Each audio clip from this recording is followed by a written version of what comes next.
Capítulo 90. El matrimonio, signo visible del eterno misterio divino.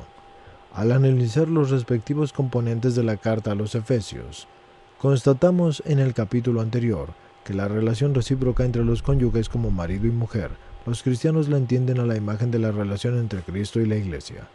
Esta relación es al mismo tiempo la revelación y realización del misterio de la salvación y de la elección de amor que está escondida desde la eternidad en Dios.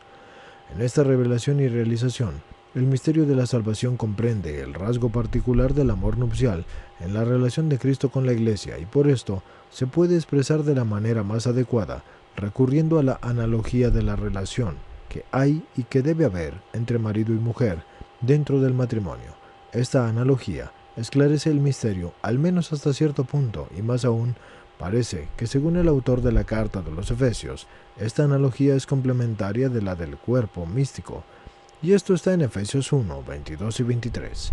Cuando tratamos de expresar el misterio de la relación de Cristo con la Iglesia, y remontándonos aún más lejos, el misterio del amor eterno de Dios al hombre y a la humanidad, el misterio que se expresa y que se realiza en el tiempo a través de la relación de Cristo con la Iglesia, si, como hemos dicho, esta analogía ilumina el misterio, a su vez es iluminada por ese misterio. La relación nupcial que une a los cónyuges como marido y mujer debe, según el autor de la carta a los Efesios, ayudarnos a comprender el amor que une a Cristo con la Iglesia, el amor recíproco de Cristo y de la Iglesia, en el que se realiza el eterno designio divino de la salvación del hombre. Sin embargo, el significado de la analogía no se agota aquí. La analogía utilizada en la carta a los Efesios al esclarecer el misterio de la relación entre Cristo y la Iglesia descubre a la vez la verdad esencial sobre el matrimonio, y esto es que el matrimonio corresponde a la vocación de los cristianos, únicamente cuando refleja el amor que Cristo como esposo le dona a la Iglesia que es su esposa, y con él que la Iglesia, a semejanza de mujer, sometida por lo tanto plenamente, es decir, donada, trata de corresponder a Cristo. Y esto es un amor redentor y salvador, el amor con el que el hombre, desde la eternidad, ha sido amado por Dios en Cristo. En Él nos eligió antes de la constitución del mundo para que nosotros fuéramos santos e inmaculados ante Él. Efesios 1:4. El matrimonio corresponde a la vocación de los cristianos en cuanto a cónyuges, solo si precisamente se refleja y se realiza en Él ese amor.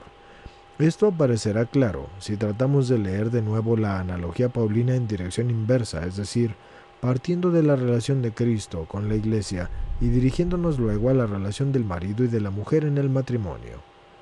En el texto se usa el tono exhortativo. Las mujeres están sujetas a sus maridos, como la Iglesia está sujeta a Cristo, y por otra parte, ustedes los maridos amen a sus mujeres, como Cristo ama y amó a la Iglesia.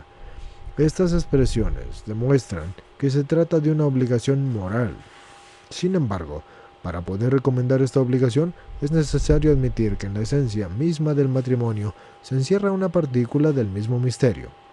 De otro modo, toda esa analogía estaría suspendida en el aire. La invitación del autor de la carta a los Efesios dirigida a los cónyuges para que modelen sus relaciones recíprocas a semejanza de las relaciones de Cristo con la Iglesia, como así estaría privada de una base real y como si le faltara a la tierra bajo los pies. Esa es la lógica de la analogía utilizada en el citado texto a los Efesios. Como se ve, esa analogía actúa en dos direcciones. Si por una parte nos permite comprender mejor la esencia de la relación de Cristo con la Iglesia, por la otra a la vez nos permite penetrar más profundamente en la esencia del matrimonio al que están llamados los cristianos. Manifiesta en cierto sentido el modo en que ese matrimonio en su esencia más profunda emerge del misterio del amor eterno de Dios al hombre y a la humanidad y de ese misterio salvífico que se realiza en el tiempo mediante el amor nupcial de Cristo a la Iglesia, partiendo de las palabras de la carta a los Efesios 5, 22 al 33. Podemos desarrollar luego el pensamiento contenido en la gran analogía paulina en dos direcciones, tanto en la dirección de una comprensión más profunda de la Iglesia como en la dirección de una comprensión más profunda del matrimonio. En nuestras consideraciones seguiremos ante todo esta segunda, recordando que en la base de la comprensión del matrimonio y en su esencia misma está la relación nupcial de Cristo con la Iglesia.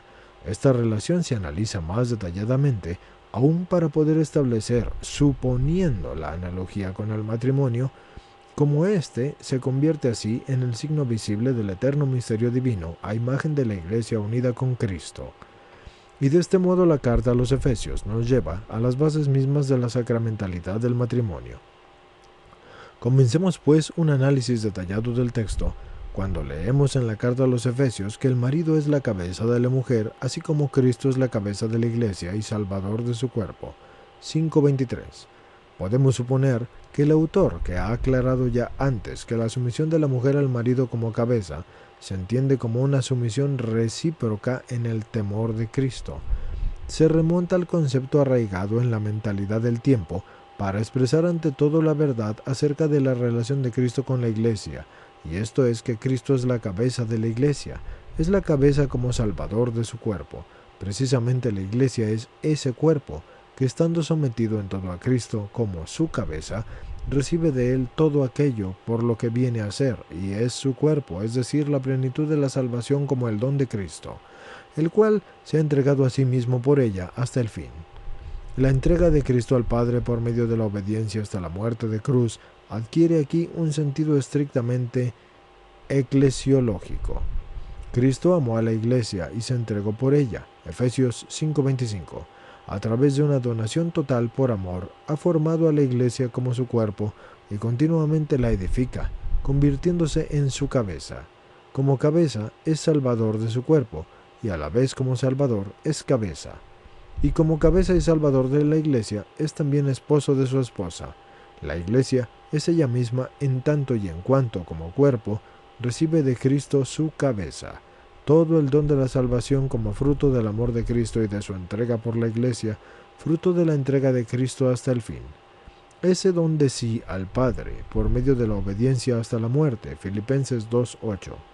Es al mismo tiempo, según la carta a los Efesios, un entregarse a sí mismo por la Iglesia. En esta expresión diría que el amor redentor se transforma en un amor nupcial.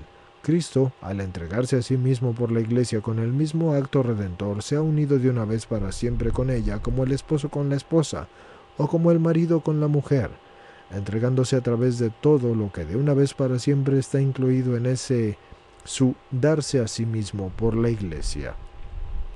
Y de ese modo el misterio de la redención del cuerpo lleva en sí, de alguna manera, el misterio de las bodas del Cordero, Apocalipsis 19:7.